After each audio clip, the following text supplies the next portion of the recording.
capítulo 26. Todo capítulo vai ser a minha fala, possivelmente. Mas eu queria, para não ficar muito extensa a leitura, eu queria ler do verso 12 em diante. Verso 12 em diante.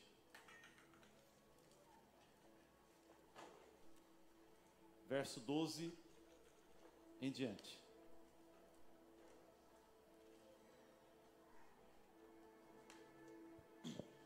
Gênesis 26, 12. Diz assim o texto na minha tradução. Semeou Isaque naquela terra, e no mesmo ano recolheu 100 por 1, porque o Senhor o abençoava. Enriqueceu-se o homem, prosperou, ficou riquíssimo. Possuía ovelhas, bois, grande número de servos, de maneira que os filisteus lhe tinham inveja. E por isso lhe entulharam todos os poços que os servos de seu pai haviam cavado nos dias de Abraão, enchendo-os de terra. Disse Abimeleque a Isaque: aparta-te de nós, porque já é muito mais poderoso do que nós. Então Isaque saiu dali e se acampou no vale de Gerar, onde habitou. Tornou Isaque a abrir os poços que se cavaram nos dias de Abraão, seu pai, porque os filisteus o haviam entulhado depois da morte de Abraão. E lhes deu os mesmos nomes que já seu pai lhes havia posto. Cavaram os servos de Isaque no vale e acharam um poço de água nascente. Mas os pastores de Gerar contenderam com os pastores de Isaque, dizendo: esta água é nossa. Por isso chamou o poço de Ezeque, porque contenderam com ele. Então cavaram outro poço, e também por causa desse contenderam. Por isso recebeu o nome de Sitna. Partindo dali, cavou ainda outro poço, e como por esse não contenderam, chamou-lhe Reobote. E disse: porque agora nos deu lugar o Senhor, e prosperaremos na terra. Dali subiu para Berseba. Na mesma noite lhe apareceu o Senhor e disse: eu sou o Deus de Abraão, teu pai.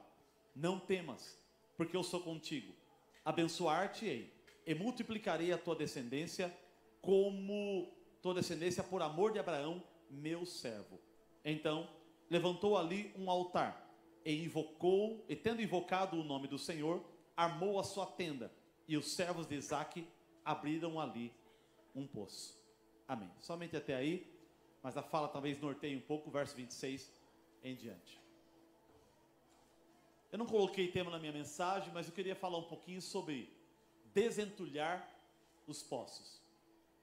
Desentulhar os poços. Isaque, ele é o segundo patriarca dos 3 grandes homens que Deus levantou para formar a nação de Israel: Abraão, Isaque, Jacó. Quando você lê o verso 1 do capítulo 26, o texto vai dizer que houve fome na terra, igual houve nos dias de Abraão. Abraão, em seus dias, com toda a riqueza que ele tinha, e você sabe que nos tempos bíblicos, a força da ascensão social vinha da agropecuária, agronomia e mais pecuária. Agronomia, o plantio da alimentação, e a pecuária, o cuidado com os animais. Então a chuva era algo primordial. A terra boa e água era a base da sobrevivência da época. Nos dias de Abraão, houve tamanha fome, e a fome era ocasionada pela retenção de chuva. Por um período, secava-se os rios, as nascentes de água, a terra perdia a sua força, não geminava, e secando-se os rios, os animais não tinham água para beber, os pastos secavam, e animais começavam a cair no deserto e a morrer nas pastagens, no meio das fazendas, porque o pasto não era suficiente. E como se não bastasse, a fome também, além de atingir os animais, atingia também as pessoas. Aí não tendo carne, não tendo colheita, o cereal diminuía, então não havia despensa cheia. E somente aqueles que tinham mais fartura, ou aqueles que tinham estoque de alimentos, conseguiam sobreviver. Então pais de famílias morriam, crianças morriam, mulheres morriam.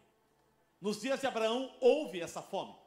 Abraão, com sua habilidade pessoal, ele decide em seus dias descer ao Egito. Deus o repreende para que ele ficasse na terra de Gerar, e ali ele consegue sustentar a sua riqueza, tudo aquilo que ele havia conquistado com sua habilidade. Um dos meus irmãos uma vez falou para mim, falou: uma coisa é você ganhar dinheiro, outra coisa é você administrar o que você ganhou.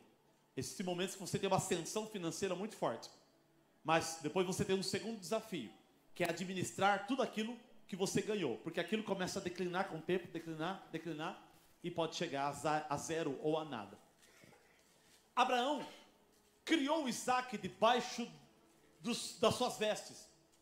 Então, com certeza, como um bom filho que Isaac era, Abraão levava o filho no campo e ensinou ele como fazer o parto de uma ovelha, o parto de um cavalo, o parto de um boi, de uma vaca, o parto dos animais. Ensinava ele a plantar, ensinava ele sobre o período de chuva, tal época você planta, tal época você colhe. Então Isaac tinha habilidade com a agropecuária, porque o pai Abraão lhe ensinava.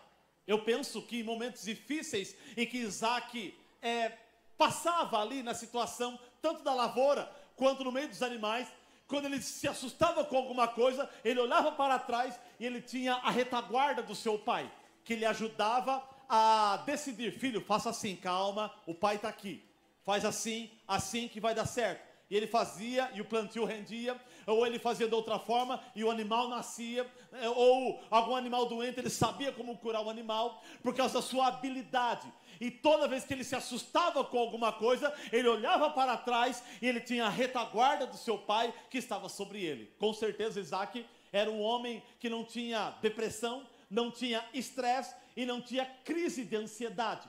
Porque o estresse, crise de ansiedade e depressão são ocasionados muitas vezes pela falta da figura paterna. Isaac não tinha isso. Isaac tinha a figura do seu pai em suas costas, que construiu o seu interior de uma forma forte, forjada, de tal forma que ele tinha segurança no que ele ia fazer pelo fato de ter o seu pai na retaguarda.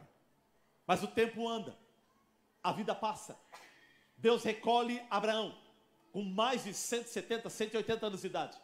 E agora Isaac assume o patrimônio, assume os funcionários, assume os bois, os camelos, as ovelhas, todo o sistema de pagamento, toda a administração da sua estrutura. Agora está sobre as costas de Isaac, que agora casado com Rebeca, vai agora dar continuidade ao legado do seu pai, ou ao legado do próprio Deus. Quando chegamos no capítulo 26, verso 1, diz a Bíblia que houve uma fome na terra, igualzinho nos dias de Abraão. E agora, nos dias de Abraão, a fome que houve, Abraão cuidou de tudo. Agora a fome atinge agora Isaac. E quando ele olha para os seus campos, ele vê que as pastagens estão secando, a chuva não cai, a semente não germina, as fontes de águas vão se secando. E agora, o que fazer? No coração de Isaac, a ideia dele é: vamos descer para o Egito. Porque no Egito há sustentabilidade, no Egito há riqueza, no Egito eu administro tudo aquilo que eu criei. E quando ele pensa em descer para o Egito, atravessar as regiões de Gerar, terra dos filisteus, Deus aparece para ele e diz: não desça ao Egito, fica na terra que eu te disser, planta nela, semeia nela, e eu serei contigo. Ele absorve a voz de Deus, e ele vai estacionar as suas riquezas, as suas posses, nas terras de Gerar. O rei Abimeleque, que era um tipo de título, Abimeleque vai recebê-lo muito bem, e vai ser gentil com ele, e lhe dar uma porção de terra, para que ele pudesse plantar, caso ele queira. Mas como no período de seca, não se gastava semente para plantar, ninguém estava plantando. A terra está aí, fique à vontade, pode cuidar do seu rebanho, e pode plantar se quiser. Só que os outros fazendeiros não estão plantando, mas ele arrisca, porque Deus diz para ele: planta na terra, semeia na terra. E ele pega as suas sementes e começa a cavar e plantar, cavar e plantar, cavar e plantar, cavar e plantar. E aí tem uma coisa que você aprendeu na escola, que é a lei da oferta e da procura. Quando tem muita coisa sobrando na sociedade, abaixa o preço, vende barato para desovar. Quando está faltando as coisas do mercado, sobe o preço porque só a pessoa tem. Isaac agora, quando chega no período da colheita, ninguém plantou, só ele plantou. Deus umedeceu a terra, a semente germinou, e agora ele tem trigo para colher, ele tem espigas de milho para colher, e ele começa o processo de colheita, de tal forma que a Bíblia diz no texto que nós lemos, que Isaac semeou na terra, e no mesmo ano, ele colheu 100 por 1. Você sabe que o milho, acho que dá aproximadamente 100 sementes, alguns dizem que dá 300 sementes, né? Ou seja, 100 sementes numa espiga de milho. Cada 2 sementes de milho, plantando um pé de milho, dá 3 espigas, 300 sementes. Olha só, com 3 sementes, você tem 300 sementes que dá na espiga de milho. 100 por 1. Deus prosperou a vida de Isaac num período de fome, porque ele aprendeu a ouvir a Deus num momento de escassez. Diz a Bíblia que ele acrescentou funcionários para ele. Ele aumentou os bois, aumentou a sua estrutura de ovelhas. Ele foi comprando talvez bois de outras lavouras. Ele foi comprando lavoura de outras pessoas. E ele segurou tudo para ele e começou o processo da negociação. Só ele tinha para vender. E agora o preço sobe, ele vende, enche o bolso e enriquece poderosamente. Nesse momento, os filisteus começam a ter inveja de Isaac. E não é que eles não gostavam de Isaac. Eles até gostavam de Isaac. Mas quando Isaac ultrapassa aquilo que eles tinham, eles começam a sentir raiva, começam a sentir inveja. E a lição que eu aprendo é que as pessoas querem ver você bem. As pessoas querem que você viva bem, mas não querem que você viva melhor do que elas. As pessoas querem ajudar você a tal ponto que vocês não devem ultrapassá-la. Porque se ultrapassar, o meu coração vai querer o que você quer e eu quero que o que é seu seja meu. O coração de muitos da sociedade é assim. Ou seja, as pessoas querem abençoar você e querem ajudar você até por uma impulsão de misericórdia. Mas quando você cresce a tal ponto que você ultrapassa a vida de outras pessoas, até mesmo pela bênção de Deus, a inveja começa a entrar no coração e você precisa aprender a lidar com isso. Foi tão forte que aconteceu na vida de Isaac, que o próprio rei dos filisteus, que era o seu amigo, disse para Isaac: Isaac, vai embora, por favor. Está criando confusão aqui no meio da nossa sociedade. Você já é mais forte, mais poderoso do que nós. Pega a sua riqueza e volte para o deserto. Isaac não tem o que fazer. Ele agora precisa juntar o que ele tem e mover todo o seu patrimônio em direção ao deserto. E diz a Bíblia que ele decide então cavar os poços do seu pai. Porque quando ele está crescendo, os filisteus têm tanta raiva de Isaac que agora vão jogar terra, pedras, madeira dentro dos poços que Abraão tinha cavado nos dias que ele era amigo do rei Abimeleque, que era o pai desse Abimeleque, que agora é amigo de Isaac. Agora os filisteus vão jogar terra, vão jogar pau, vão jogar todo tipo de tranqueirada dentro dos poços de Abraão, que Abraão havia cavado e deixado para Isaac de herança. Isaac agora, precisando de água para cuidar do seu rebanho, dos seus funcionários e dele mesmo, ele vai dar ordem ao seu servo: vamos cavar esse poço, vamos limpar esse poço de novo. E ele começa a limpar o poço, limpar o poço, limpar o poço. Daqui a pouco o poço começa a brotar água de novo, começa a jorrar água e a água começa a subir no poço a tal ponto que eles agora conseguem com os cântaros retirar água e dar alimento aos animais. Quando os filisteus ficam sabendo que o poço de Abraão, que agora é retomado por Isaac, começa a geminar água, eles se irritam, se revoltam, porque a distância geográfica entre Isaac e os filisteus era curta.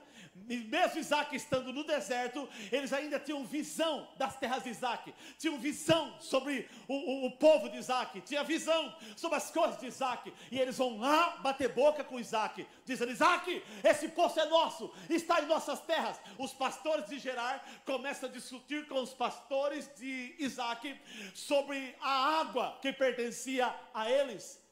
Isaac tranca o seu coração, ele ameaça lutar, mas recua, deixando a coisa em paz e deixando o poço para ele. Amados, nos tempos bíblicos, entulhar um poço era um motivo de guerra.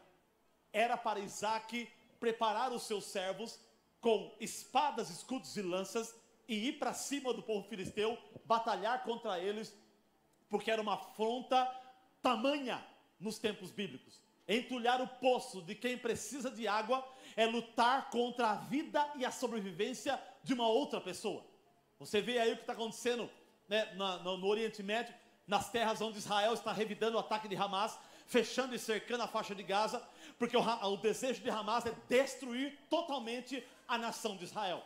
Israel é revida com força, retalhando o Hamas e atingindo também alguns civis que estão no meio, muvucado entre um ambiente só. E você vê essas guerras de sobrevivência, porque um tenta mexer com a vida do outro. Assim foi nos dias também de Isaac. Agora Isaac, ele vai agora deixar para lá, vai recuar e vai selar aquele poço com o nome. Esse poço, eu chamo ele de Ezeque, porque é o poço da contenda. E ele pega todos os seus funcionários, seu rebanho, e ele move mais para dentro do deserto, se afastando dos filisteus.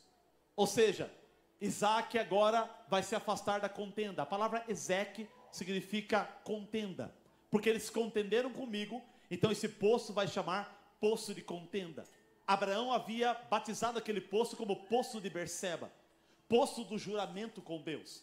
Mas agora Isaac vai rebatizar aquele poço como o poço de Ezeque, o poço de contenda. Ah, vocês são pessoas que gostam de contender? Então tá bom, fica aí com as brigas de vocês, povo briguento. E como Isaac é uma pessoa de paz, ele larga os briguentos de lado e ele vai embora, deixando o trabalho dele para aquelas pessoas. E ele vai caminhar mais para dentro do deserto. Quando ele caminha, ele encontra um outro poço de Abraão entulhado.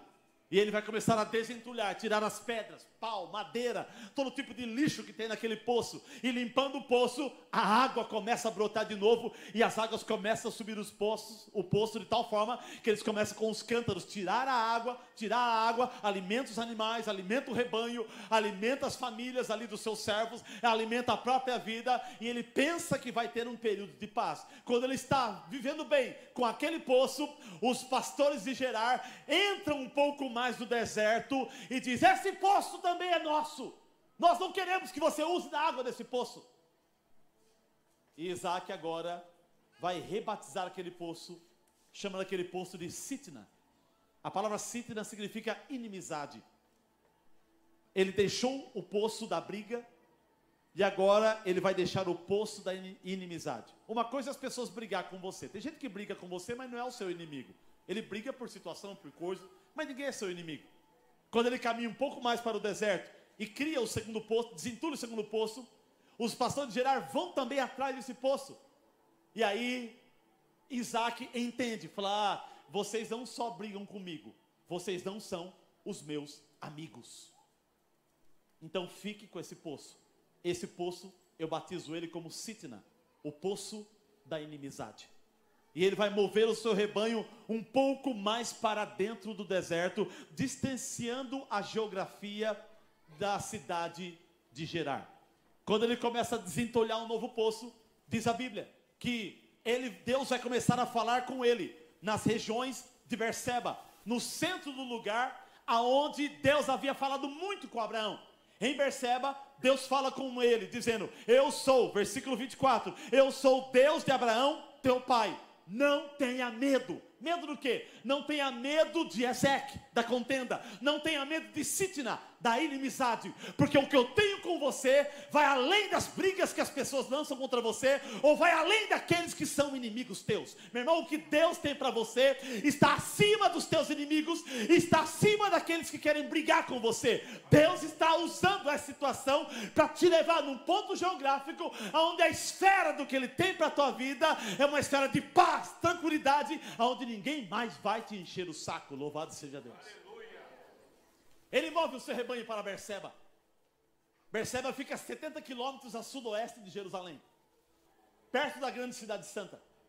E ali então, quando Deus fala com ele, ele vai no versículo 25, ele vai levantar um altar ao Senhor, falar: ah, Deus falou comigo aqui, então como Deus falou comigo aqui, é aqui que eu vou adorá-lo. Quando ele começa a montar o altar de adoração, ali para sacrificar a Deus, um dos seus servos chega para ele: Isaac, o quê? O que aconteceu? Achamos água. E Isaac se alegra, porque o poço começa a germinar água, e ele fala: vamos esperar um tempinho antes de batizar esse poço. Passa uns dias, ninguém vem, tá? Ninguém apareceu para brigar por esse poço. Ótimo, então esse poço eu vou chamar de Rehobote. A palavra Rehobote significa lugar amplo, lugar suficiente, ou seja, lugar de Deus para a tua vida. Ele estabelece então a sua morada em Berseba. no poço de Reobote. E ali ele começa então a viver, até passar o período de fome, e ele consegue sustentar as suas riquezas, sustentar o que ele conquistou, sustentar o que Deus lhe deu. O Antigo Testamento são acontecimentos naturais para uma realidade espiritual. Eu vou repetir. O Antigo Testamento são acontecimentos naturais, porque isso aconteceu naturalmente, fisicamente, nesse mundo social, para realidades espirituais sobre a nossa vida nos dias de hoje. As pessoas não gostam de ver você bebendo da água do poço que você cava.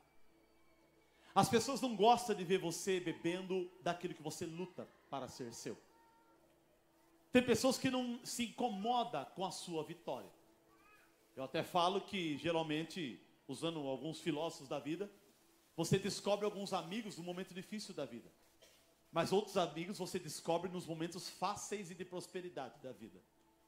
Porque aqueles que vibram com a sua vitória, aqueles que se alegram com as suas conquistas, esses são pessoas que podem estar perto de você. Isaac usou por um tempo essas pessoas nas regiões de Gerar, porque era o que tinha, era o que sobrava, era o que ele poderia fazer. E Deus orientou a estar naquele lugar. E somente no terceiro poço que ele consegue ter paz e tranquilidade. Ele encontrou Reobote. Ele encontrou um lugar suficiente. Ele encontrou um lugar de prosperidade.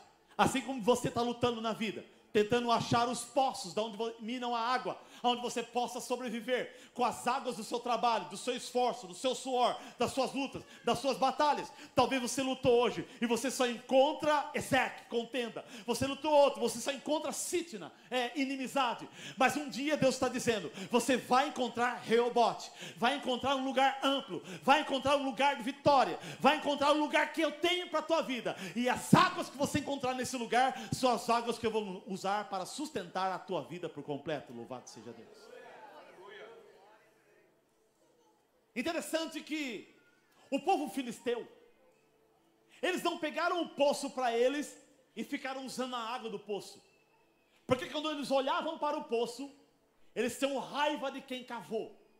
Então eles pegavam e puxavam e jogavam um monte de coisa dentro do poço e falavam, nós cavamos outro poço, mas esse poço não vai mais existir, porque o poço revela uma história. Agora, interessante, né? As pessoas não gostam que você bebe da água do seu poço. Eles não querem beber da água, mas também têm raiva da água que você bebe. Por que não falar hoje das coisas espirituais que nós fazemos hoje, que as pessoas do mundo têm raiva de nós? A turma tem raiva de você vir à igreja. Domingão, fica em casa assistindo Fantástico, nem sei se existe Fantástico, fica lá na Netflix, não é por quê? Vai pro shopping, faz outra coisa, vão fazer churrasco, para que vir na igreja? Ele nem bebe da água do poço e nem quer que você beba. O quê? Dá dízimo na igreja, oferta, dinheiro para pastor, que isso, rapaz? Eles nem dão dízimo e nem dão oferta e tem raiva de você que dá. Quando você gastava o seu dinheiro com os orgias da vida, quando você gastava o seu dinheiro nas drogas, quando você gastava dinheiro no alcoolismo, quando você gastava dinheiro nas casas de prostituição, quando você gastava o seu dinheiro nos lixos da vida, ninguém reclamava nada disso, mas porque você agora se santificou, alinhou a tua vida, passou a servir a Deus, tudo é motivo de incômodo na tua vida. São águas que eles não bebem e não querem que você beba. São coisas que você faz e não querem que você faça. O quê? Guardar sua virgindade só para depois do casamento? Não, que isso? O mundo mudou, o mundo moderno. Hoje pode fazer sexo fora do casamento, que não tem problema nenhum. Deus sabe, Deus entende. Hoje podemos mudar o jeito familiar e podemos fazer casamentos, né, de pessoas do mesmo sexo. Não, tranquilo. E que se você manter a forma certa do que Deus estabeleceu, as pessoas não fazem isso e tem raiva de você que faz. Estamos vivendo dias em que nós estamos cavando os nossos poços para beber da nossa água e não estão aceitando o nosso trabalho de viver através do nosso braço e daquilo que nós desejamos para a vida de cada um de nós. Em vez de deixar nós em paz, vivendo a nossa vida cristã, servindo a Deus com fidelidade, as pessoas têm que cutucar, têm que encher o saco, têm que se irritar. Uma vez, quando eu me converti, um dos meus irmãos chegou para mim e falou assim: você é burro, dá dinheiro para pastor, dá dinheiro para a igreja, pega o dinheiro, dá para sua filha. E olha que eu ganhava pouco, passava apertado em casa. Eu falei, quando eu gastava dinheiro nos motéis da vida, nos lixos da vida, nos prostíbulos da vida, nos itatingas da vida, nos lugares da vida, você nunca reclamou comigo. Ele, agora que eu gasto dinheiro no lugar que eu gosto, no lugar que eu amo, com o jeito que eu amo, com o jeito que eu gosto, agora você vem encher o saco. E dei mesmo. Falei, se falar vai tomar de novo. Porque eu sei que tem gente que, não, deixa eu falar. Eu sei que você, alguns aqui é assim. Eu não, eu pode falar, mas eu vou devolver alguma coisa. Então note que você vai precisar cavar os seus poços. E você vai precisar defender a sua água. Porque isso é de questão de sobrevivência sua. Isso é uma questão de vida ou morte para você. Estamos vivendo dias em que, conforme o apóstolo Paulo disse para Tito, uma das epístolas pastorais, né? Hoje vivemos dias difíceis, em que as pessoas procuram líderes segundo o seu bel prazer. Terão comichão no ouvido. E não suportarão a sã doutrina, a doutrina pura, a essência da palavra de Deus. O diabo não quer fechar a igreja, ele só quer que as igrejas não preguem mais Bíblia. Se a igreja não pregar mais Bíblia, não tem problema. Deixa a igreja aberta e toca a vida nas coisas da vida. Numa boa música, num pastor falando legal, numa palavra nível coach, numa palavra nível psicológico, numa palavra que massageia o ego, numa palavra que você ouça aquilo que você quer ouvir e não aquilo que você precisa ouvir para sustentar a tua eternidade. Você pode não ir com a minha cara, você pode não gostar de mim, você pode ter raiva de mim, você pode nunca mais voltar aqui domingo que vem, mas você não pode sair daqui dizendo que Deus não falou com você. Aleluia. Querem entulhar os nossos poços. Querem jogar porcaria nos nossos poços. Nos poços de contenda eu até deixo, nos poços de inimizade, fica aí. Mas quando eu encontrar Reobote, ninguém toca nele. Quando eu encontrar o lugar de Deus para a minha vida, esse lugar eu defendo com unhas e dentes. Você pode até falar mal dessa igreja, fique à vontade, mas cuidado para não falar muito perto de mim. Senão eu vou dar tchau para você e falar, vai procurar outra coisa então. Ela só tem hipócrita. Junta mais um aqui, ô hipócrita ao quadrado. Vem junto. IBH, Igreja Batista dos Hipócritas. E vamos juntos ver se alguns entram no céu. Porque está todo mundo aqui tentando. Não tem ninguém perfeito aqui não. Olha para a cara desse irmão que está do teu lado aí. Ele tem cara de perfeito? Tá bem, né? Algumas mulheres fazem até botox, a cara está perfeita. A Isabelle é perfeita, né? Porque é a primeira semana. Então a semana da lua de mel. Espera. É lá, bem. Eu e você não entra nisso. É lá. Então note que os nossos poços querem entulhar. Porque as pessoas não suportam em ver você bem. As pessoas não gostam de ver você bem. As pessoas têm raiva quando você posta foto no shopping. As pessoas não gostam dos pratos que você posta nos lugares que você vai jantar. Tem pessoas que se irritam porque você troca de carro. E a língua com veneno coça.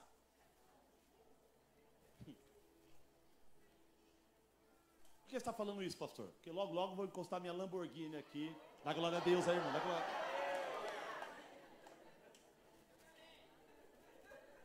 Você também, Hugo? Você trocou de carro já, né, Hugo? Parabéns. Parabéns.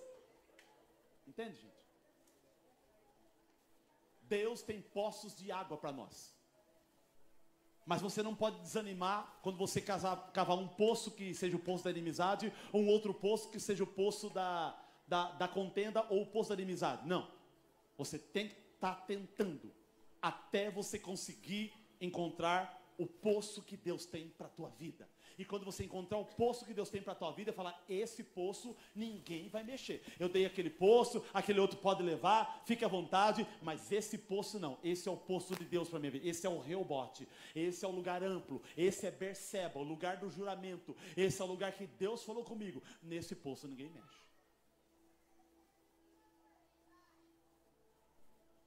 Tem coisas que as pessoas brigam com você, meu irmão, deixa.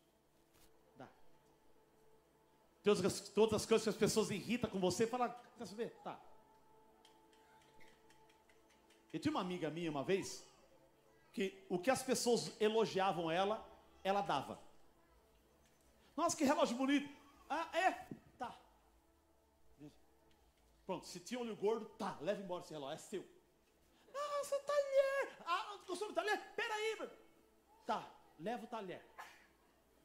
Era a forma que ela tinha de se defender. Imagina, que casa, vamos no cartório. Nem tanto também, né? Aí já faz parte do Reobote, não é de sítio, não é nem de Ezequiel. Então note que temos que defender as águas que Deus nos dá. Mas 3 coisas eu quero destacar aqui, para a gente caminhar para o final, que é uma palavra de reflexão.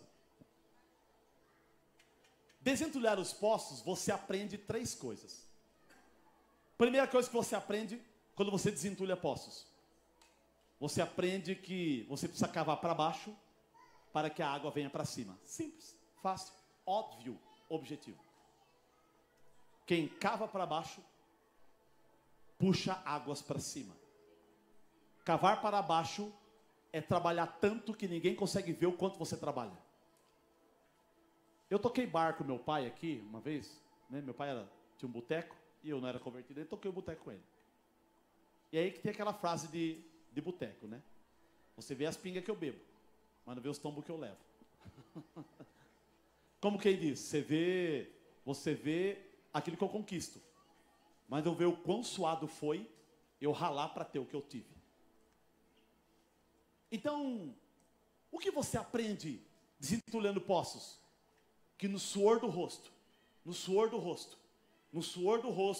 uma hora você encontra as tuas águas. Então continue estudando, continue trabalhando, continue lutando, continue correndo atrás. Rodrigo está aqui, Rodrigo Maia, foi prefeito em 2 mandatos, né? Um homem sim, que trouxe uma ascensão para a cidade que foi poderosa na época. Eu não sei se você vai lembrar, Rodrigo, tinha um outdoor que a sua equipe colocou lá no balão do... Depois do Capovinha temos o Progresso.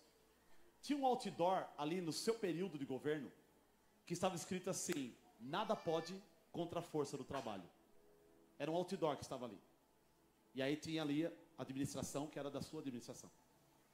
Eu estava andando de carro na pista e eu vi aquele outdoor, Deus falou comigo, usando aquela frase: nada pode contra a força do trabalho. Eu acho que era isso que dizia na frase. Ou seja, vai trabalhando, vai dando picaretada, vai, mas não tem água aqui, continua, vai, me parece que nada vai acontecer, mas vai, não sei, não estou vendo resultado, mas vai, daqui a pouco você vai dar uma picaretada que a terra vai estar mais mole, vai dar uma picaretada que vai espirrar um pouquinho de água, daqui a pouco você achou a fonte, daqui a pouco aquilo flora, daqui a pouco aquilo vai, daqui a pouco você acha a veia da coisa, do negócio, daqui a pouco você flora. Então por isso que eu declarei assim: quem cava para baixo, puxa água para cima. Mas você vai precisar ser guerreiro, vai precisar lutar, trabalhar, correr atrás, acordar cedo, dormir tarde. Meu irmão, todo culto eu estou falando. Você reparou que todo culto eu estou batendo nessa mesma tecla? Ou sou eu que não tenho mensagem para pregar, ou Deus quer falar com você teimosamente sobre alguma coisa. Nada pode contra a força do trabalho. Quando você trabalha, a coisa vai. Eu estou construindo a minha casa ali, o pastor Luciano está construindo. E gente, fizemos uma parte de baixo ali, o muro de arrimo. E aí tinha que levar concreto para encher 13 brocas de 4 metros lá em cima. E eu falei, não vamos contratar caminhão, vai ser no braço. E eu vou ajudar vocês. Irmãos, que arrependimento. Dá risada não, que nenhum dos 6 passou lá. E vai. E lata de concreto. E pá. Aí você olha na bola, será que encheu? Não. Vai uma bitorneira inteira para encher lá. E vai umas 12, 15 e joga. Não. Ah, encheu a primeira. Aí você olhava e sentia mais 12 brocas. Vai. E vai. E daqui a pouco assim, arrebentado. Assim vai. Falta mais 5 brocas. Falta mais 14. Encheu as brocas. E o pedreiro falou, pastor, tem as sapatas ainda. Eu falei, sai pra lá, inimigo. Aí no outro dia vai encher as sapatas. Depois vai encher os caixotes do alicerce. Gente, eu confesso que dá uma vontade de sair correndo, de ir embora. Vou sair daqui, eu vou embora, não vou encarar isso aí não. Dá uma vontade de parar. Mas por disciplina, você vai. Até na última lata de concreto, pronto, terminou o alicerce. Agora vamos para a parte mais suave, assentamento de tijolo, outras coisas mais. Gente, deu vontade de sair correndo. Eu estou pagando o pedreiro e me meti a besta de ir lá ajudar. Eu poderia falar, tudo bem, então não, vamos passar aí. Eu fui inventar de participar, porque eu sou agonizado, eu tenho minhas agonias. E fui lá. E dá uma vontade de desistir, irmãos. Dá uma vontade de parar. Eu lembro que eu toquei um cerealista por 1 ano ali, no Nova Alvorada. E essa aqui via que tinha dia que eu levantava e não tinha vontade de ir trabalhar. Aquilo não estava dando lucro, aquilo não estava indo para frente, estava fechando negativo todo mês. Eu não tinha vontade de ir, mas eu acordava e ia dentro do horário que eu tinha que trabalhar para tentar levantar aquele negócio. Lutando contra a vontade, usando a força do trabalho. Tinha dias que caiu o cheque na conta, na época era o HSBC. A Sheila era gerente. E ela me ligava meio-dia. Jefferson, tem um cheque seu aqui de 500 e poucos reais. Vai cair, só tem 200 na conta. Eu falei, Sheila, me dá meia hora. E eu rapava o carro, me dava moeda, pegava um porquinho, quebrava um porquinho, dava moeda, e ia ligar para alguém. Cara, você me deve 2 sacos de milho, dá para pagar? Não, passa aqui pegar. E passava aqui pegar. Daqui a pouco chegava suado no banco. Falava, tá aqui, Sheila. Moeda de 1 centavo, moeda de 5 mil. E ela contava ali. Falava, cobriu o cheque. Porque eu não queria que o meu cheque voltasse. Eu fiz isso umas 15 vezes. E um dia parece que foi Deus que usou a boca daquela mulher. E eu sentei e levei para ela. Eu falei assim, um dia eu vou ver você bem. Eu falei, por quê? Porque eu vejo aí a sua luta de cobrir os cheques que vai cair. E a impressão que eu tenho é que você não tem dinheiro e você traz aqui, desculpa se meter na sua vida, não é nada, né, não tem nada a ver com a sua vida, mas eu estou vendo assim, o seu esforço, eu ligo para você, você vem aqui, tá, para não deixar o cheque voltar. E eu segurei para não chorar na frente dela, falei, que a gente é honesto, né? A gente quer ser honesto. Eu levantava, enxugava as lágrimas escondidas dela, montava na pampa véia e ia embora tentar vender mais milho.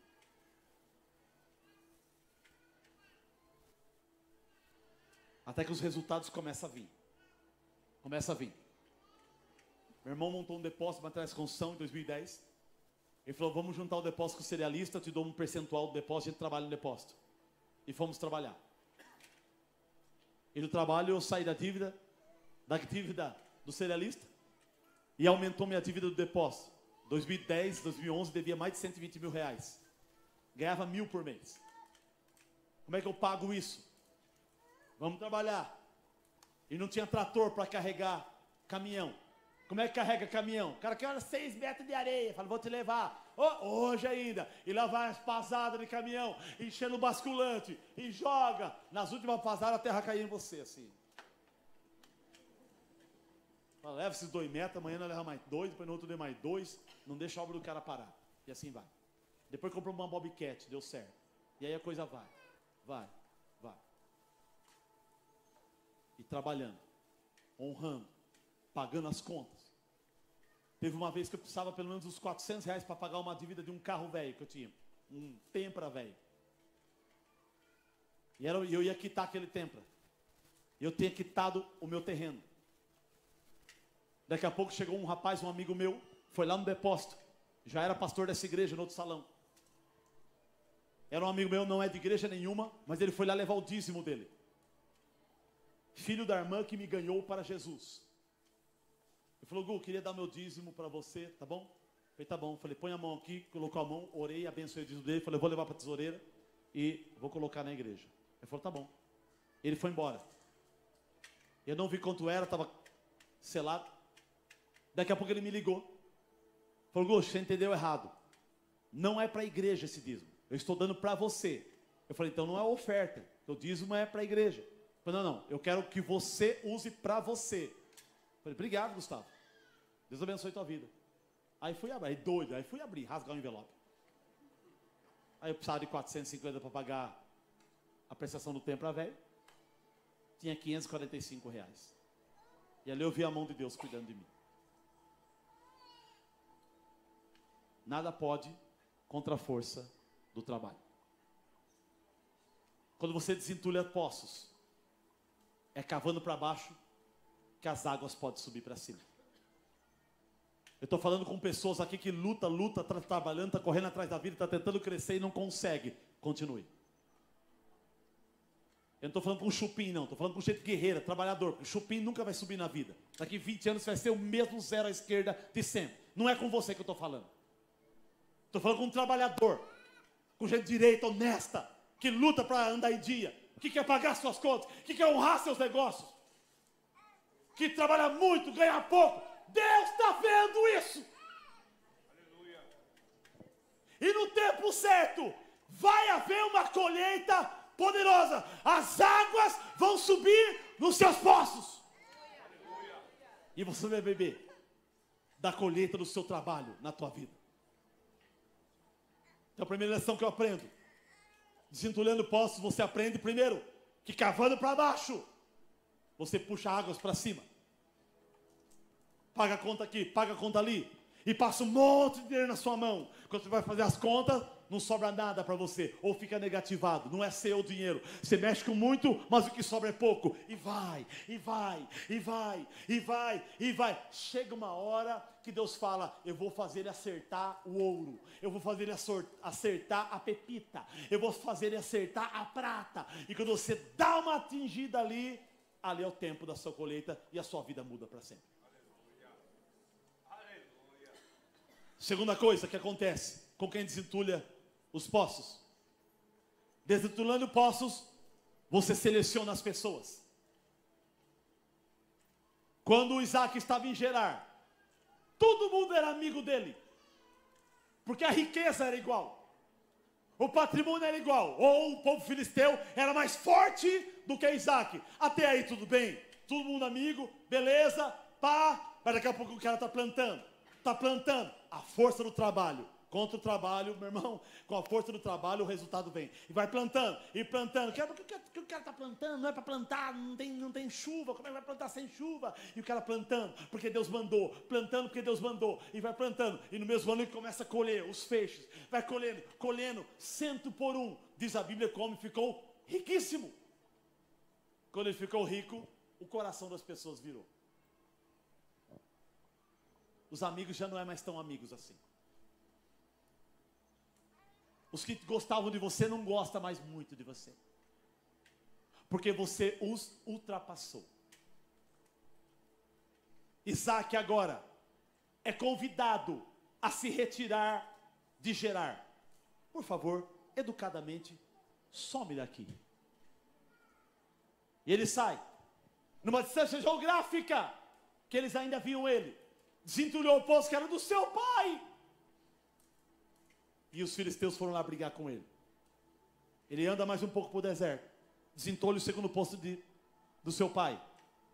E os filisteus vão lá e briga com ele.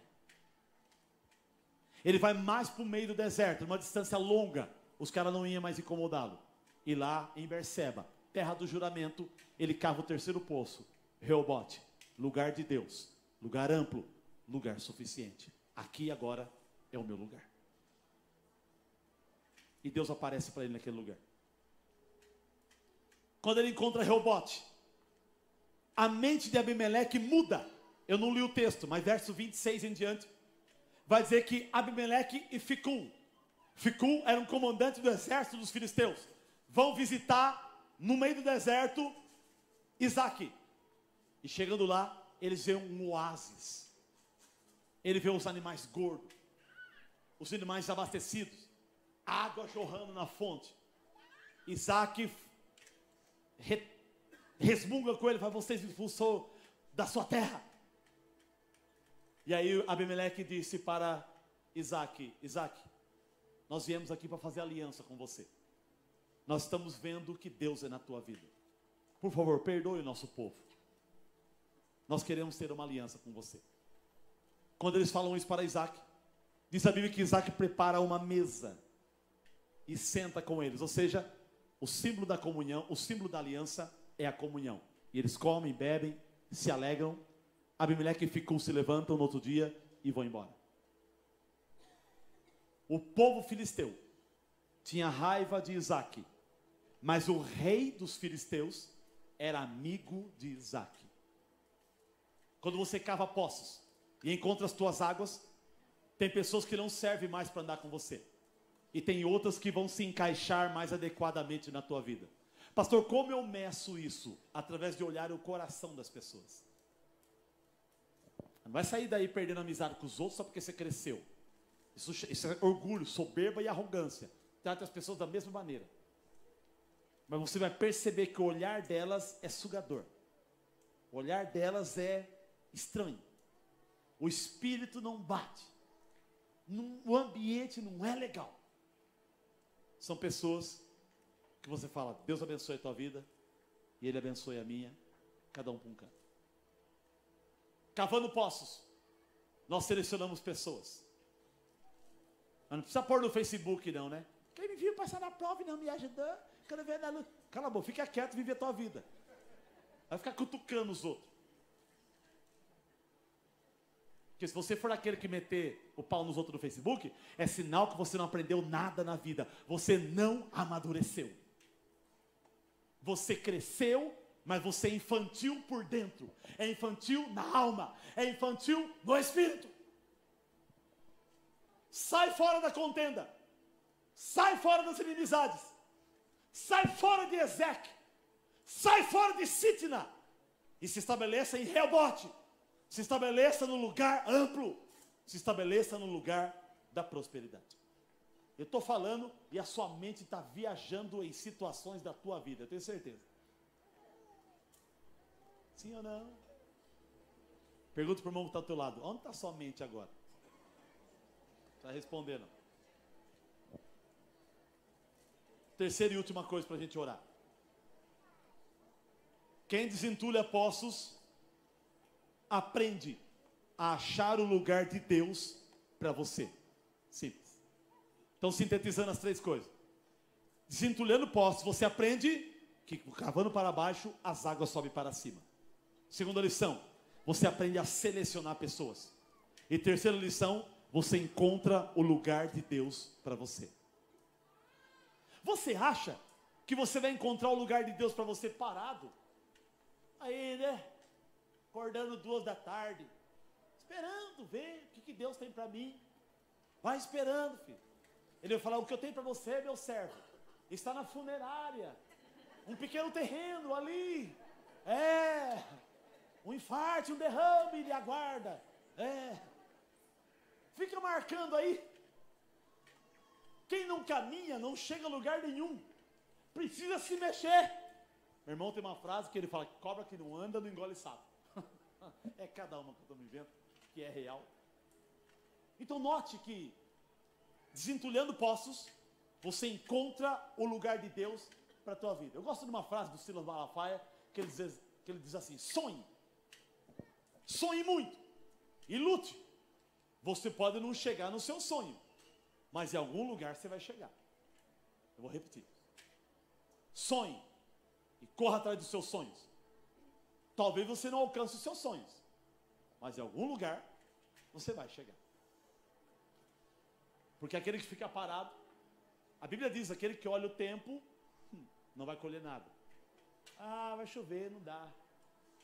Ah, não, está muito sol, está quente. Ah, não, está nublado, não gosto de nublado. Ah, garoto, pingou em mim aqui. Não vai chegar em lugar nenhum. Desentulhando poços, eu aprendo a achar o lugar de Deus para a minha vida. Eu fui dono de academia por alguns meses. Academia, Deus tem que me obedecer. Não é, fundou. Não, já sei, Deus quer que eu cate latinha na rua. Catei latinha na rua, pegava o dinheiro, torrava tudo em doce e fliperama. Não, não é isso que Deus tem para mim. Não, eu acho que Deus quer que eu mexa com um caminhão. Daqui a pouco eu tinha caminhão. Eu e meu irmão, nós temos 5 caminhão. E vai, caminhão. Não, agora não, o que Deus tem para mim é caminhão. Daqui a pouco não deu certo, o motorista bateu, faleceu, perdi um amigo e perdi o gosto do caminhão. Não, o que Deus tem comigo é vender milho e farelo e vender ração para cachorro, beleza? Vamos lá, e vai vender, o que Deus tem, e fui andando, fui fazendo, não, já sei, o que Deus tem comigo é depósito, manter essa função. Vamos montar a Leroy Merlin agora, vamos, e vai, carrega a mão na pá, e vai dar certo. E daqui a pouco, não é isso, eu tô com raiva disso, eu tô com ódio disso, e eu não vai. 5 negócios que eu tive faliu. Me tranquei nessa igreja, 21 dias, você já sabe da história. Deus, o que o Senhor tem para mim? O que o Senhor tem para mim? O que o Senhor tem para mim? O que o Senhor tem para mim? Com 19 dias, Deus, eu estou te esperando. Deus, eu estou te esperando. Deus, eu estou te esperando. O Espírito Santo falou comigo, eu estou te esperando. Eu falei, ah é? Chorei, completei 21 dias da campanha que eu estabeleci para mim mesmo. Poderia ter encerrado com 19. Terminei 21 por disciplina. Chamei essa mulher, falei, você aguenta calado, que eu vou ser pastor de igreja agora. E cala a boca. Não falei assim, falei mais manso. Falei, cala a boca, meu bem. Vendi o depósito, abri mão de tudo, quitei o terreno, peguei o dinheirinho, a merreca de dinheiro que eu tenho, entupi minha casa de arroz e feijão. Falei, arroz e feijão. Pelo 2 meses comendo arroz e feijão. Arroz e feijão. E que suco que é barato. Aquele que tracinho suco. Você compra de bordoado, sacola. Aquele que deixa a língua roxa. Não vai faltar que suco em casa. Pronto. Chamei a liderança da igreja. Falei, gente, eu preciso de tanto para viver. Deus me chamou para ser pastor da igreja agora. E eu vou. Falei, pastor, mas não tem arrecadação. Falei, se tem ou não tem, não é problema meu. Deus falou comigo e problema dele. E vocês se viram para articular essas coisas. Tá bom. E vai. Primeiro mês, nada. Essa aqui assustou, correndo atrás de emprego. Segundo mês, sem eu fazer nada. Só olhando para o céu e falando, vamos ver se é o Senhor mesmo. Segundo mês, essa igreja dobrou a arrecadação, dobrou o número de membros. Terceiro mês, essa igreja triplicou a arrecadação, triplicou o número de membros. Aí a igreja conseguiu me dar um salário. Desde 2012, de março de 2012 até hoje, nunca essa instituição atrasou meu salário. E olha que a Adriana aí, pastor Jefferson, ai, falta 5 mil aqui para fechar positivo. Falta 3 mil. Falei, Adriana, não é problema meu. E eu só olho para cima, é teu. Final do mês, e aí, Adriana? Ai, pastor, um milagre aconteceu, um milagre.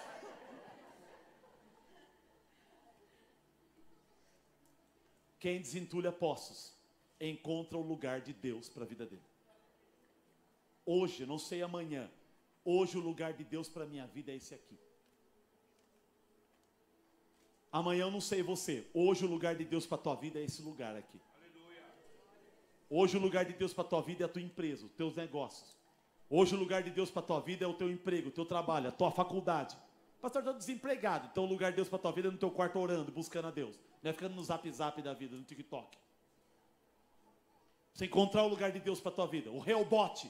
Deus quer te dar o Reobote, o lugar de prosperidade, o lugar amplo, mas você precisa desentulhar poços. Ah, mas está enchendo o saco daquele poço, deixa o poço para lá, vai cavar outro. Ah, mas aquele poço não está dando certo também, então está enchendo o saco. Larga aquele poço e vai para outro poço, até você achar um poço de paz, um poço de águas tranquilas, um poço onde você possa cuidar daquilo que é teu. É isso. Se coloque em pé, quero orar com você hoje à noite.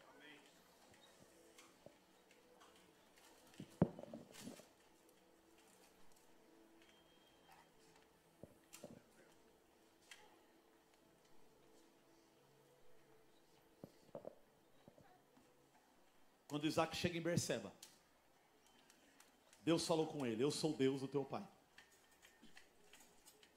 Porque ele tentou desentulhar os dois poços do pai dele. O poço de Ezeque e o poço de Sitna eram poços cavados por Abraão. Quando ele tenta cavar o poço de Ezeque, que na época era o poço de Berseba, e o poço de Sitna, é como se Isaac estivesse dizendo: eu vou fazer o mesmo caminho do meu pai. Mas naquele momento, o caminho do seu pai, para ele, não servia mais. Entulharam Ezeque, entulharam Sitna, e Deus deu Reobote para ele. Louve a Deus pelo teu pai, que calçou a tua vida, e você tem alguma coisa por causa dele. Primeiramente a vida, depois algumas coisas de educação.